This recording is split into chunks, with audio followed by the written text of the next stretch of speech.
কম বেশি সকলেই জানেন গত 2 বছরের বেশি সময় ধরে ইসরায়েলের ইহুদিরা আমেরিকার প্রত্যক্ষ মদদে ফিলিস্তিনের গাজা ভূখণ্ডকে মাটির সাথে মিশিয়ে দিয়েছে। গাজার আর একটি ঘর অবশিষ্ট নাই যেটা নিরাপদ। এখনো তারা সেখানে হত্যাযজ্ঞ চালাচ্ছে। হাসপাতালগুলোও তারা শেষ করে দিয়েছে। শিশুদেরকে পর্যন্ত তারা হত্যা করতেছে। এর মধ্যে গত 13 তারিখ থেকে আবার তারা শুরু করেছে ইরানে হামলা। গত 13 তারিখে প্রায় 200 যুদ্ধ বিমান নিয়ে একবারে তারা ইরানে হামলা করেছে। অসংখ্য মানুষ মারা গেছে, আহত হয়েছে এবং এর পিছনে তাদেরকে প্রত্যক্ষভাবে অর্থ দিয়ে, অস্ত্র দিয়ে, গোলাবারুদ দিয়ে, সমর্থন দিয়ে সাহায্য করতেছে আমেরিকা। এবং সবকিছুই করতেছে আমেরিকা, শুধু নামটা ব্যবহার হচ্ছে ইসরায়েল।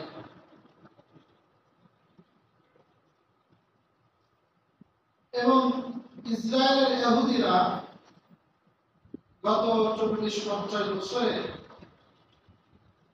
অস্ত্র সমরাস্ত্রে তারা এমন শক্তি অর্জন করেছে, তাদের মধ্যে এমন দম্ভ আর অহংকার এসেছে, তারা মনে করতেছে তারা অপরাজয়, তাদেরকে কেউ হারাতে পারবে না। আপনি অতর্কিত হামলা করবেন, যেহেতু তাদের ভূখণ্ডটা ছোট, মাত্র 22,000 বর্গ কিলোমিটার।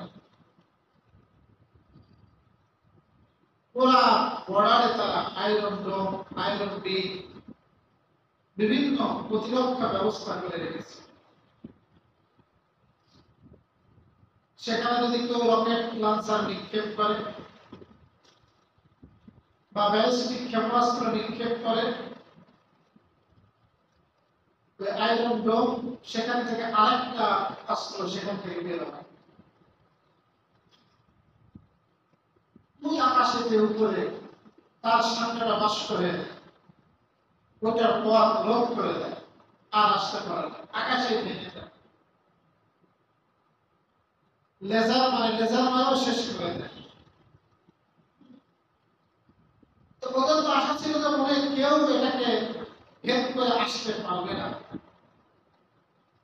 কিছুটা হলেও তাদের অহংকার চূর্ণ হয়েছে, আলহামদুলিল্লাহ। আরব বিশ্বের সাথে আগে একবার যুদ্ধ হয়েছিল 1967। সেখানে আরব বিশ্ব 6 দিন টিকতে পারছিল ইসরায়েলের বিরুদ্ধে। 6 দিনেই পরাজয় স্বীকার করতে বাধ্য হয়েছিল আরব বিশ্ব, মিশর, জর্দান, ইরান। সেই তুলনায় ইরান এখনো 7-8 দিন হয়ে গেছে, 9 দিন হয়ে যাচ্ছে, এখনো আলহামদুলিল্লাহ টিকে আছে। এবং তারা ঘোষণা দিয়েছে আমরা প্রতিশোধ নিয়ে ছাড়ব। এই যে ইহুদি জাতি সম্পর্কে আল্লাহ পাক কোরআনে অসংখ্য আয়াত নাযিল করেছেন। আপনাদের সূরা ফাতিহা পড়ি প্রতি ওয়াক্ত নামাজে, প্রতি রাকাতে, সেই প্রতি রাকাতে নামাজের মধ্যে যে আমরা পড়ি ইহদিনাস সিরাতাল মুস্তাকিম সিরাতাল লাযীনা আন'আমতা আলাইহিম গায়রিল মাগদুবি আলাইহিম ওয়ালাদ-দাল্লিন। ইহদিনা, ইয়া আল্লাহ আপনি আমাদের রাস্তা দেখান, আমাদের সিরাতাল মুস্তাকিম, সরল রাস্তা, জান্নাতের পথ আপনি আমাকে দেখান, আমাদেরকে দেখান। কেমন পথ? সিরাতাল লাযীনা আন'আমতা যেই পথে আপনার নিয়ামত রয়েছে, আপনার নিয়ামত প্রাপ্ত পথ আমাদেরকে দেখা। গায়রিল মাগযুবি আলাইহিম, আল্লাহ যাদের উপরে আপনার গজব, যাদের উপরে আপনার গজব, ওয়ালাদ-দাল্লিন, এবং যারা পথভ্রষ্ট, এদের রাস্তা আমাদেরকে দেখায়, এদের রাস্তা থেকে আমাদেরকে হেফাজত করে। আমরা আপনার কাছে পানা চাই ওই রাস্তায় পরিচালিত হওয়া। আমরা 5 ওয়াক্ত নামাজে প্রত্যেক রাকাতে সূরা ফাতিহা আল্লাহর কাছে যে আশ্রয় চাই, গজব প্রাপ্তদের পথ থেকে পানা চাই, সকল মুফাসসির বলেছেন এই গজব প্রাপ্ত দল হলো ইহুদি। তারা কারা? ইহুদি। এরা হলো আল্লাহ পাকের গজব প্রাপ্ত। আর দলিল অর্থ হলো খ্রিস্টান, নাসারা, পথভ্রষ্ট। এই দুই দল থেকে আপনার কাছে আমরা আশ্রয় চাই। তাহলে ইহুদি আরব জাতি, যে জাতির থেকে আমরা কিন্তু প্রতিদিন আশ্রয় চাওয়ার শিক্ষা আল্লাহ পাক সূরা ফাতিহার মধ্যে দিয়েছেন। আমাদের নবী হযরত ইয়াকুব আলাইহিস সালাম, ইউসুফের বাবা। এই ইয়াকুবেরই অপর নাম হলো ইসরাঈল। ইয়াকুবের আরেক নাম ইসরাঈল। এই ইয়াকুবের 12 সন্তান, তাদেরকে বলা হয় বনি ইসরাঈল, ইসরায়েলের সন্তান। তাহলে ইসরাঈল কিন্তু আল্লাহর নবীর নাম। এই যে 12 সন্তান, এই 12 সন্তানের এক সন্তানের নাম ছিল ইয়াহুদা। 12 সন্তানের এক সন্তানের নাম ছিল ইয়াহুদা। ওই সন্তানের যারা বংশ পরম্পরা, যারা ওই বংশ থেকে আসছে, এরা সব ইহুদি। এরা নিজেদেরকে ইহুদিও বলে, আবার বনি ইসরাঈলও বলে। ওদের নামে কোরআনে একটা সূরা আছে, সূরা বনি ইসরাঈল। এরা সারা জীবন আল্লাহর সাথে বেয়াদবি করছে। এদের ইতিহাস হলো আল্লাহর সাথে বেয়াদবির ইতিহাস, নবীদের সাথে বেয়াদবির ইতিহাস, গাদ্দারি, ওয়াদা লঙ্ঘন, গুপ্ত চক্রান্ত, ষড়যন্ত্র, কৃপণতা, এইগুলো হলো লজ্জাগত জাতিগত অভ্যাস। ওরা এত বেয়াদব, এই ইহুদিরা বলেছিল আল্লাহ সম্পর্কে, ইন্নাল্লাহা ফাকীরুন ওয়া নাহনু আগনিয়া, নিশ্চয় আল্লাহ হলো ফকির আর আমরা হলো ধনী। আল্লাহ কি বলছিল? ওরা ফকির। এত বড় বেয়াদবি করছিল আল্লাহর সাথে। ওরা বলতো ইয়াদুল্লাহি মাগলুলা, আল্লাহর হাত বাঁধা। দেখুন আল্লাহ আমাদের কিছু দেয় না, আল্লাহর হাত বাঁধা। মানে এখানে কৃপণ, আল্লাহকে কৃপণ বুঝাইছে। অত সারা বিশ্ব জানে এই জাতির মধ্যে সবচেয়ে বখিল জাতি, কৃপণ জাতি হলো ইহুদি। এরা অসংখ্য নবীদেরকে হত্যা করেছে। হযরত জাকারিয়াকে হত্যা করেছিল কারা? ইহুদিরা। হযরত জাকারিয়ার সন্তান ইয়াহইয়া, তাকেও হত্যা করেছিল এই ইহুদিরা। আজকে যে আমেরিকার সাথে খুব খাতি, আমেরিকার জনগণ কোন ধর্মের দাবি করে? খ্রিস্টান।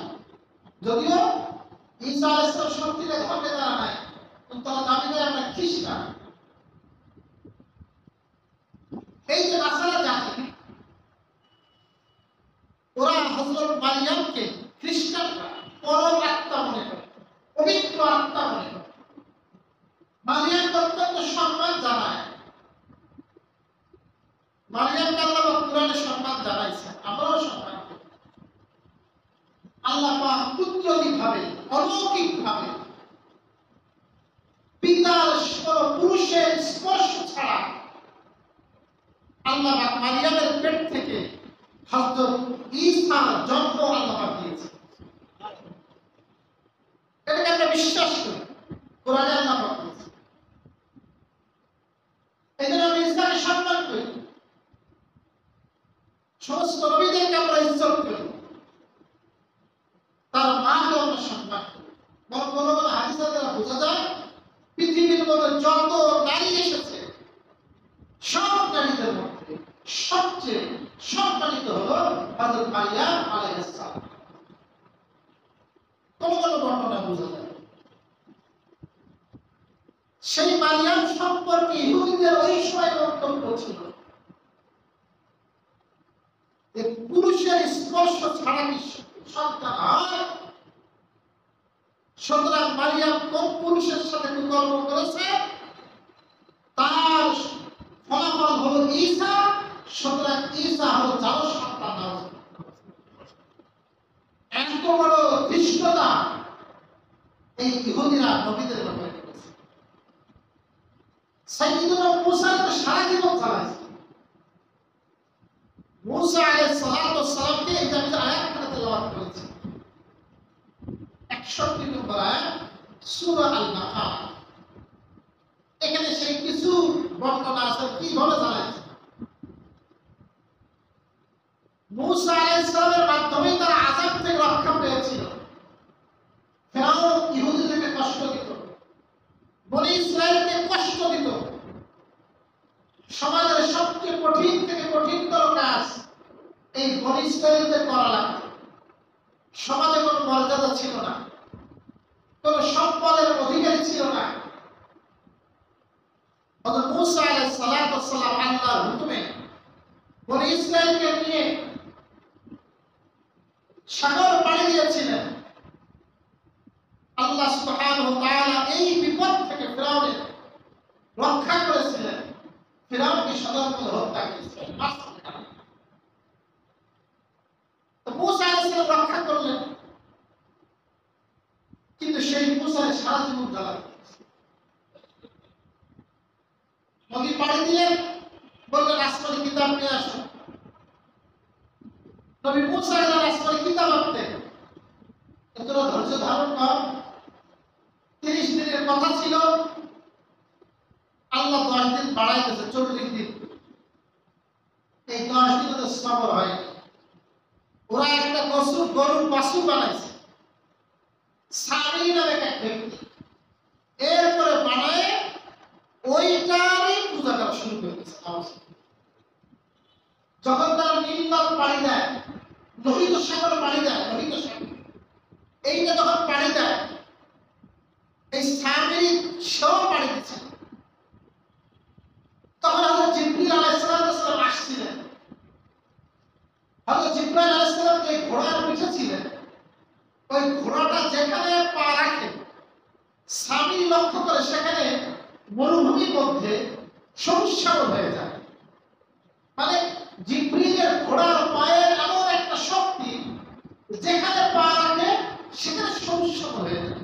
তার মধ্যে একটা শক্তি আছে। সামিরি ওখান থেকে কিছু মাটি নিয়েছে, মাটি নেওয়ার পরে ওই গরু বাছুর বানাইছে স্বর্ণের অলংকার দিয়ে গলায় গলায়। এবার গরুর বাছুরের আকৃতি দিয়ে বানাইছে, আর ওর মুখের মধ্যে ওই মাটি ঢেলে দিয়েছে। যেহেতু ওই মাটির মধ্যে কি শক্তি ছিল, ওই গরুটা আওয়াজ করছে, হাম্পা ডাকছে। এই ও আশ্চর্য জানে, গরু এটা তো মূর্তি সোনা দিয়ে বানানো, এই আওয়াজ করে কি করে? তাহলে এই নিয়ে হবে আমাদের প্রভু। সামিরি বুঝাইছে নবী মুসা আলাইহিস সালামের কাছে, রব এখানে এসে বসে আছে। নাউজুবিল্লাহ। সুতরাং তোমরা সব এটার পূজা করো। এই ইহুদি বাচ্চারা দল সব ওই গরু বাছুরের সামিরির কথায় পূজা করা শুরু করেছে। এই গরুর পূজা শুরু হয়েছিল ওই ইহুদি দোকান। দেখা তো খুব খাতি, মোদির সাথে খুব কার খাতি, এই নেতানিয়াহুর খুব খাতি, ইসরায়েল খুব খাতি। কারণ কেউ সমর্থন দিচ্ছে না সেভাবে, কিন্তু ওদের সমর্থন আছে। আমরা ডাক্তার পীর পাঠাবো, এই কথা সেই কথা। কারণ ওরা তো গরুর পূজা করে। তাহলে গরুর বাছুরের পূজা করছিল। আল্লাহ তাআলার সাথে শিরক সবচেয়ে বড় অন্যায় করছে। আবার আল্লাহ সুবহানাহু ওয়া তাআলা যখন আইন করলেন, তোমাদেরকে যখন রক্ষা করা হয়েছে, ঠিক আছে, তোমাদের যে মাতৃভূমি, ইহুদিদের মাতৃভূমি ছিল হলো শাম। ইউসুফ আলাইহিস সালামের জামানায় তারা হিজরত করে মিশরে গিয়েছিল।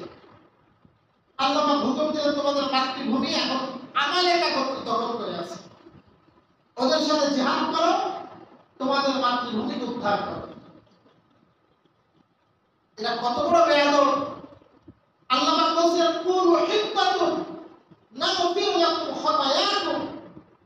যখন যুদ্ধে যাবে তোমরা বলবে, আল্লাহ আমরা ক্ষমা চাই, আমি আল্লাহ তোমাদের অপরাধকে ক্ষমা করে দেব। কিন্তু এরা বলেছিল, হাব্বাতুন ফি শাআতি, ক্ষমাটা না বুঝি না, গম চাই গম চাই গম চাই। আল্লাহর কাছে কি চাইছিল? গম, আমরা গম চাই। ঘটনা কি? ওদেরকে যখন বলা হলো যুদ্ধে যাও, শামে, সিরিয়াতে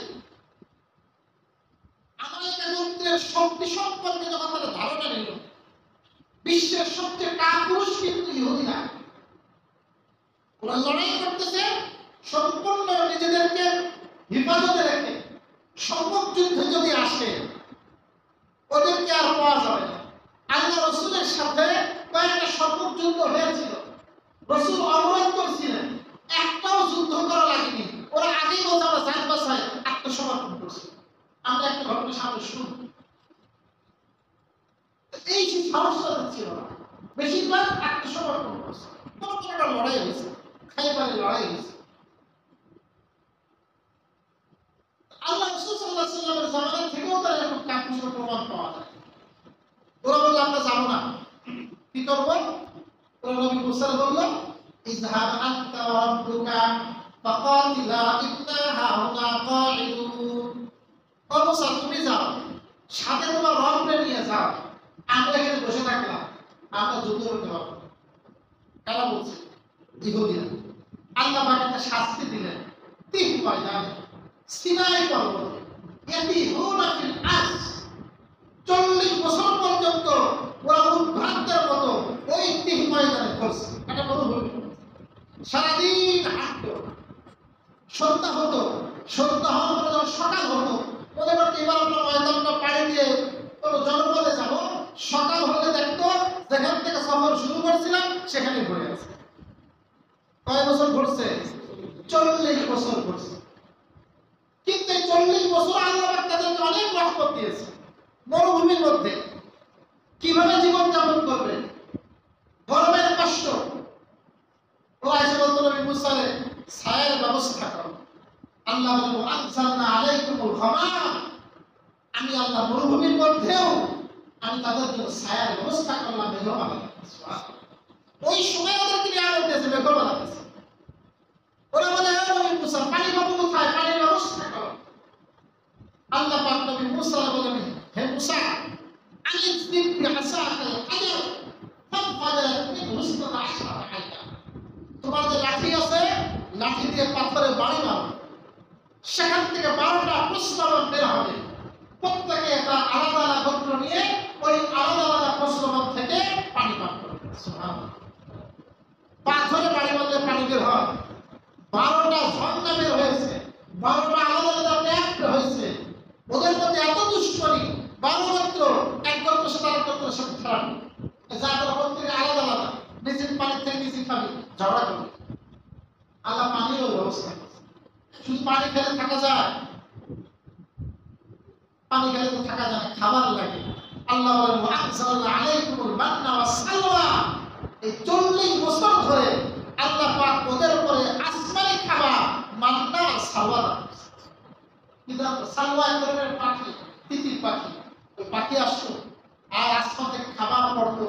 এই রস আর এই খাবার, এই খাবারকে সুন্দরভাবে তারা খেত। তাহলে আসমান থেকে মেঘমালা দিয়ে ছায়া দিয়েছে। আল্লাহ পাক পানির ব্যবস্থা করেছেন, খাদ্যের ব্যবস্থা করেছেন, গোশতের ব্যবস্থা করেছেন। শুধু তাই না, তাফসীরে বাইজালের ঘটনা, এরা যে 40 বছর ময়দানে ছিল, এদের পোশাক আশাক কখনো ময়লা হতো না। পোশাক আশাক কি হতো? আমাদের প্রত্যেক সপ্তাহে 2 বার ধোয়া লাগে কাপড়, ওদের কাপড় কি লাগে না, কোনো ময়লা হতো। এভাবে অসংখ্য নিয়ামতের মধ্যে তারা ছিল, কিন্তু তারপরেও তারা কি বেয়াদবি করলো?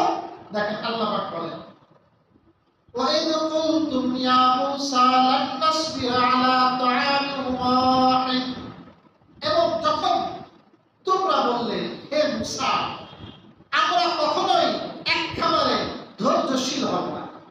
প্রতিদিন মান্না সাল্লাহ ভালো লাগে না, ভালো লাগে না, প্রতিদিন মান্না সাল্লাহ ভালো লাগে না। ফাদউ লানা রাব্বাক, তুমি আমাদের জন্য তোমার প্রভুকে ডাকো, ইখরিজ লানা মিম্মা তুনবিতুল আরদু মিন বাকলিহা, তিনি যেন আমাদের জন্য জমিন থেকে কিছু উৎপন্ন করে দেন। কিছু কি করে দেন? কি উৎপন্ন করবে? মিন বাকলিহা, কিছু তরকারি, কিছু কি আছে, কিছু তরকারি খাবো। ওয়া কিসাইহা, কিছু কাকড়, কাকড় মানে শশা, খিলই যাবে, এই খিলই কিছু বের হবে। ওয়া ফুমিহা, রসুন। ওয়া আদাসিহা, ডাল, আদাসুন মানে ডাল। ওয়া বাসারিহা, পেঁয়াজ। আমাদের জন্য জমি থেকে কি দাও? পেঁয়াজ চাই, রসুন চাই, ডাল চাই, তরকারি দাও, এইগুলো আমরা খাবো। মান্না সাল্লাহ আমাদের কি লাগে না? ভালো লাগে। قال تستبدلون الذي هو أدنى بالذي هو خير। قال মুসা বললেন, আতাস্তাবদিলুনা, তোমরা কি পরিবর্তন করতে চাও? আল্লাযী হুয়া আদনা, যেটা নিম্নমানের সেইটা দিয়ে, বিল্লাযী হুয়া খায়র, ভালোটা।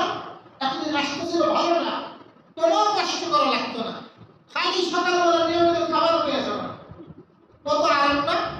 আমরা আমাদের মাদ্রাসার ছাত্রদেরকে বলি, তোমরা তো বসে মাদ্রাসা খাও, সারাদিন বসে থাকো, একেবারে সময় মতো 7টা 20-এ খানা চলে আসে, 12টা 50-এ খানা, 8টা 15-এ খানা, এর কোনো দেরি দেওয়া যাবে, একেবারে সময় পেটে। এটা কি মাদ্রাসা হলো না? এটা মাদ্রাসা। এখন সেইটা বাদ দিয়ে কষ্ট জীবন চাচ্ছে। আমাদের দেখবেন সন্তানরা নতুন বিয়ে করে বাপের সংসার থেকে আলাদা হয়ে যায়, থাকবো না আপনার সাথে, আলাদা ঘর থাকে তো বাপের সাথে, ভালো লাগতো না। এক বাজারে হয়ে যাইতো, টাকা হয়তো মাঝে 2000-3000 দিতে হইতো, ভালো লাগতো। যা ভালো মানে বাজারটা ঠিক পেলাম, এবার খাপ কেমন করে বুঝতে কথা এবারে কি ঘুরতে থাকলে, শুনে থাকলে ঘুরতে কি লাগে। আল্লাহ বলেন, ঠিক আছে, ইহবিতু মিসরা, ওই শহরে নামো, ফাইন্না লাকুম মা সাআলতুম, তোমরা যা চেয়েছো তোমাদের জন্য দেওয়া হবে। এবার কি কথা বলেন শুনুন, এই কথার পর শুনুন। আল্লাহ বলেন, ওয়াজুরিবাত আলাইহিমুদ দিল্লাতু ওয়াল মাসকানা, এবং তাদেরকে ছাপ মেরে দেওয়া হলো এই ইহুদি জাতিদের জন্য লাঞ্ছনা এবং দারিদ্র্য। কি কি? ইহুদিদের জন্য লাঞ্ছনা এবং দারিদ্রতার ছাপ এই ইহুদিদেরকে দিয়ে দেওয়া। আপনি তো প্রশ্ন করে, এখন তো অনেক টাকা ইহুদি, তো দারিদ্রতা কি করে হলো? সূরা আলে ইমরান, এই আয়াতটা আছে, সূরা আলে ইমরান 112 নম্বর আয়াত। এই একই আয়াত একটু শব্দ বেশি, ওখানে আরেকটা শব্দ আসছে, ইল্লা বিহাবলিন মিনাল্লাহ ওয়া হাবলিন মিনান নাস। তোমাদের জন্য দারিদ্রতা, প্রশ্নের জবাব দিচ্ছি, আর এই লাঞ্ছনাকে ছাপ মেরে দেওয়া হবে, একেবারে চিরদিনের জন্য তোমাদের লাঞ্ছনা আর এই দারিদ্রতা। তাহলে আমাদের সমাজে তো দেখি এখন তার অনেক সম্পদের মালিক ইহুদিরা, লাঞ্ছনা আছে, ওদেরকে কেউ ভালোবাসা দিন, কিন্তু টাকা তো মালিক হয়ে গেছে। আল্লাহ পাক সূরা আলে ইমরানে বলছে, হ্যাঁ, মাঝে মধ্যে সাময়িক আল্লাহর পক্ষ থেকে বা কোনো মানুষের পক্ষ থেকে হাবলুন বা উপায় হিসাবে, রশি হিসাবে সাময়িক কিছু দেওয়া হবে। আজকে তারা যে সাময়িক হয়েছে, আজকে কি স্থায়ী? তারা ভাই খাইছিল আপনার দ্বিতীয় বিশ্বযুদ্ধের সময়, হিটলার মারছিল না, ফলে 60 লাখ ইহুদি হত্যা করেছে। এরপরে তাদের জীবন ছিল যাযাবরের জীবন। দীর্ঘদিন পর্যন্ত ওদের কোনো বাসস্থান ছিল না। এরপরে না এই মধ্যপ্রাচ্যে এই ব্রিটেনের সহযোগিতায় একটু আস্তানা গাছ, এটা সাময়িক। এটা কি সাময়িক? আল্লাহ নিশ্চিত ওদের শ্রমিক মাটির সাথে মিশবে, ওদের কোনো অস্তিত্ব থাকবে না। রাসূল সহিহ বুখারীর হাদিস। কিয়ামত ততক্ষণ পর্যন্ত সংঘটিত হবে না যতক্ষণ পর্যন্ত ইহুদিদেরকে সমূলে নির্মূল করা হয়। সেটা হবে হযরত মাহদীর হাতে। কার হাতে ভাই? হযরত মাহদী। ইমাম মাহদী আসবে, উনি খোরাসান থেকে আসবেন। খোরাসান এটা বর্তমান ইরানের মধ্যে পড়ছে। আর আগেকার জামানায় খোরাসানটা ছিল ইরান, আফগানিস্তান আর বিভিন্ন এলাকা নিয়ে। আফগানিস্তানের কিছু অংশ, এখন অধিকাংশ অঞ্চল পড়ে গেছে আপনার ইরানের মধ্যে। এই খোরাসান থেকে একটা বাহিনী আসবে এবং তাদেরকে পরাজিত করবে এবং সেখানে ইসলামের ঝান্ডা উড্ডীন করবে। রাসূলের সহিহ হাদিসের মধ্যে এই যে ওদের পরাজয় সুনির্ধারিত। এখন ওদের সাময়িক কিছুদিন তারা আছে। এই লাঞ্ছনা আর দারিদ্রতা ওদেরকে ছাপ করে দেওয়া হবে। আল্লাহ বলেন ওয়াবাউ বিগযবিন মিনাল্লাহ, এবং তারা সবসময় ফিরবে আল্লাহ পাকের গজব নিয়ে। কি নিয়ে? তাহলে ওদের প্রতি কার গজব আছে? আল্লাহর কাছে। এত অঢেল সম্পদের একটু হামলা হয়েছে, 10টা ব্যালিস্টিক ক্ষেপণাস্ত্র যদি ওখানে যায় 9টা তো নষ্ট হয়ে দিচ্ছে, একটা হয়তো পড়তেছে। সামান্য কিছু ভাঙচুর হয়েছে তেল আবিব না হাইফা, এরকম দু একটা জায়গা ওদের অবস্থা এমন হয়েছে। বাংকারে কিছুদিন ছিল, অল্প কয়েকদিন। প্রত্যেক ঘরের সাথে ওদের বাংকার আছে। ওদের মরতেছে কম কেন?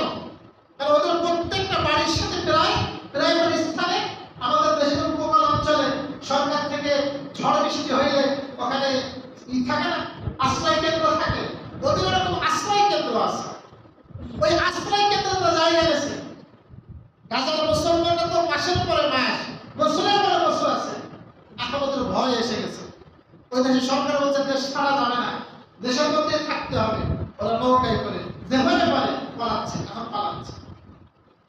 শরণার্থী শিবিরে আছে আর বলতেছে হাসপাতাল তোমরা হামলা করতেছো, যারা হাসপাতালে হামলা করে এরা পৃথিবীর সবচেয়ে নিকৃষ্ট। কারা বলতেছে? ইহুদিরা বলতেছে। তাহলে ওদের ভাষায় ওরা কি হবে? সবচেয়ে পুরাই নিকৃষ্ট। ওরা হাসপাতালে হামলা করছে।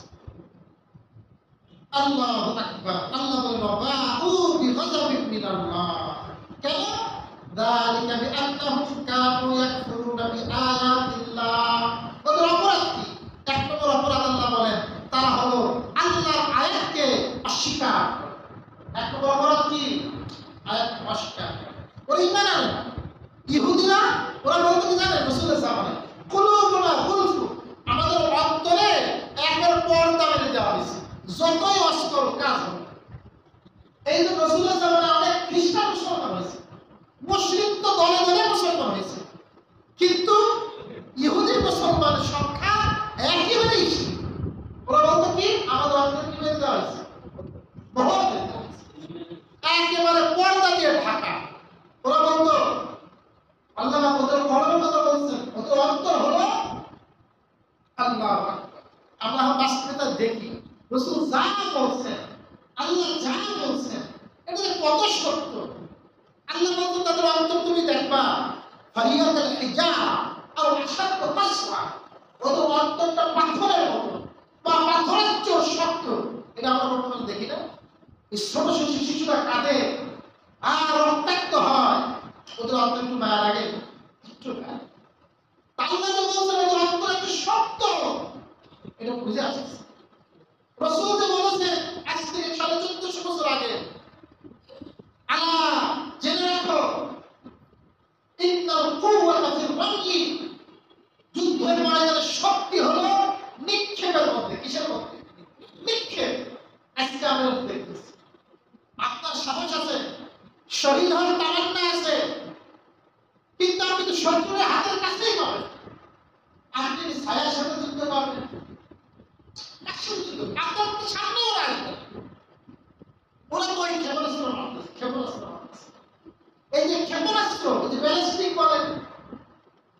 যেগুলো আছে রকেট লঞ্চার বলে এই সবগুলোই তো নিক্ষেপ।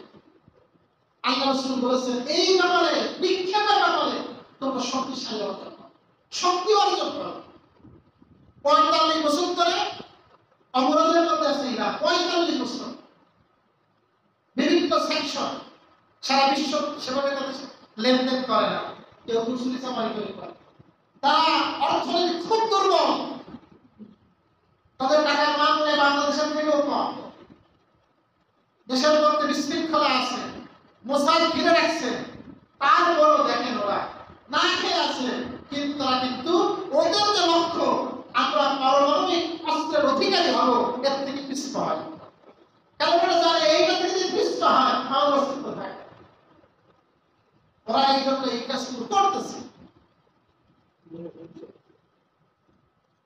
প্রিয় ভাইরা আমার, আল্লাহ বলেন ওদের এক নম্বর পড়া আল্লাহর আয়াত স্বীকার করে, 2 নম্বর পড়া ওয়ায়াকুলুনা নাবিয়্যিনা বিগাইরিল হক, তারা নবীদেরকে হত্যা করে অন্যায়ভাবে। কিভাবে? ন্যায়ভাবে না, অন্যায়ভাবে নবীদেরকে হত্যা করেছে। যালিকা বিমা আসাউ ওয়া কানু ইয়াতাদুন, এটার কারণে যা তারা অবাধ্যতা করেছে, চরম অবাধ্য। এই যে খাইবারের কথা বললাম, খাইবার সত্য ভেজি, ওরা আল্লাহ রাসূলের বিরুদ্ধে শুধু মুশরিকদেরকে প্ররোচিত করে এবং চুক্তি লঙ্ঘন করে। ওদের চুক্তি লঙ্ঘন, এবং চুক্তি করে না, হামাসের সাথে চুক্তি করছিল, ভেঙে বলছে না, ওই যে চুক্তি লঙ্ঘন ওদের জাতিগত অভ্যাস। ওদের সাথে চুক্তি রয়েছে, ওরা মুসলমানদের বিরুদ্ধে সাহায্য করবে না, খন্দকের যুদ্ধে নিরপেক্ষভাবে মুশরিকদেরকে সাহায্য করে। রাসূল অনেক আহত হলেন, অনেক ক্ষয়ক্ষতি হলো, রাসূল সুযোগ পাচ্ছিলেন না, এবার সুযোগ পাইছে বলে তো জবাব দিতে হবে। 165 কিলোমিটার দূর খাইবার মদিনা থেকে রাসূল মাত্র 1400 বা 1500 সাহাবীদের রওনা হলেন। ওরা হলো সেখানে 10,000। তাদের দেশ, তাদের আবহাওয়া, তাদের জনসংখ্যা বেশি। রাসূল মাত্র কত? 1400। আল্লাহ রাসূল অবরোধ করলেন, ওরা সব দরজা দিয়ে দিল। ছোট ছোট বড় বড় ওখানে কিল্লা ছিল, ওর মধ্যে সবচেয়ে বড় কিল্লাটা ছিল কামুস। কামুস দুর্গ, সবচেয়ে বড় দুর্গের নাম কি ছিল? কামুস। ওর যে সরকার ছিল তার নাম ছিল মাক্কা। এই এত শক্তিশালী ছিল, ওর ব্যাপারে বলা হয় ও একা 1000 লোকের সমকক্ষ, এত শক্তি এই বাহাম। ও আসছে সব জায়গায় যুদ্ধ হলো, কামুস দুর্গে বাহাম আসছে। রাসূল বিভিন্নভাবে চেষ্টা করতেছেন বিজয় করা, হয় না। রাসূল অসুস্থ ছিলেন, মাথা ব্যথা। রাসূল পতাকা দিয়েছেন আবু বকরের হাতে, আবু বকর যাও। আবু বকর বহুত চেষ্টা করতে, হয় না, বিজয় হয় না। ওমরকে পাঠাইছে, ওমর যাও, তাও হয় না, বহুত চেষ্টা করছে। এরপরে পরের দিন আল্লাহ রাসূল বলেন আমি আগামীকাল এমন ব্যক্তির হাতে পতাকা দিব ইহিব্বুহুল্লাহ ওয়া রাসূলুহু, ওই ব্যক্তি আল্লাহ এবং রাসূলকে ভালোবাসে, ওয়াহিব্বুহুল্লাহ ওয়া রাসূল, এবং আল্লাহ রাসূল তাকে ভালোবাসে। সুবহানাল্লাহ, আল্লাহ রাসূল তাকে ভালোবাসে, আবার সেও আল্লাহ রাসূলকে ভালোবাসে, তার হাতে এটা বিজয়। পরের দিন সবাই অপেক্ষায় আছে, দেখি পতাকাটা কার হাতে দেয়। সবাই মনে মনে ধারণা করে আজকে পতাকাটা আমার হাতে দেওয়া হবে। সকালবেলা রাসূল দেখেছে সবাই আছে, আলী নাই। নবী বলেন কি আলী কই? বলে রসুল করছে, আপনার তো মাথা ব্যথা রসুল করছে, ডাকো। ওরা ডাকা হয়েছে, ডাকা আল্লাহ রাসূল তার চোখে থুতু দিয়েছে। চোখ থুতু দিলে এক চোখ পূর্বের মতো ভালো হয়ে গেছে। সুবহানাল্লাহ। এবার আল্লাহ রাসূল পতাকাটা তার হাতে দিয়েছে। এবার আলী যখন সেখানে গেছে, মারহাতকে তো হত্যা করছে, আলীর বিরুদ্ধে পুরা কামুস দুর্গ বিজয় হয়ে গেছে, একে একে সব দুর্গ বিজয় হয়ে গেছে। এই জন্য খাইবারের নাম শুনলে ইহুদিরা খুব ভয় পায়। কারা খুব ভয় পায়? খুব ভয় পায়। এই জন্য মানুষ বলে ইহুদিদেরকে খেপানোর জন্য, ওই ইহুদিরা খাইবার খাইবার, কত আতা হাইদা, খাইবার খাইবার, হায়দার কিন্তু এসে গেছে। আলীর বদিকে ছিল হায়দার, আলী কি বলা হয়তো হায়দার। যাই হোক প্রিয় ভাইরা, এই ইহুদিরা খাইবারের যুদ্ধে আল্লাহ রাসূলকে 20 বার হয়েছে। ইহুদি মহিলারা কত খারাপ, রাসূলকে খাবারের মধ্যে বিষ পান করেছে। এই বিষের আসর এত জঘন্য ছিল, রাসূল এর 4 বছর পরে মৃত্যুবরণ করেন, তখন বলতেছিলেন আমি খাইবারে বিষ পান করছিলাম, তার ক্রিয়া আমাকে কষ্ট দিচ্ছে। একজন অনেক বলছে রাসূল শহীদ, কারণ ওই বিষের ক্রিয়ায় রাসূলের মৃত্যু। প্রিয় ভাইরা, আল্লাহ বলেন কানু ইয়াতাদুন, আর তারা হলো সীমালঙ্ঘনকারী। আল্লাহ সুবহানাহু ওয়া তাআলা এই ইহুদি জাতি সমস্ত ষড়যন্ত্র থেকে মুসলিম উম্মাহকে, বিশ্বকে আল্লাহ হেফাজত করার সাথে আমিন। আল্লাহ সুবহানাহু ওয়া তাআলা মুসলমানদেরকে এক হওয়ার তৌফিক দান করুন। আল্লাহু তাআলা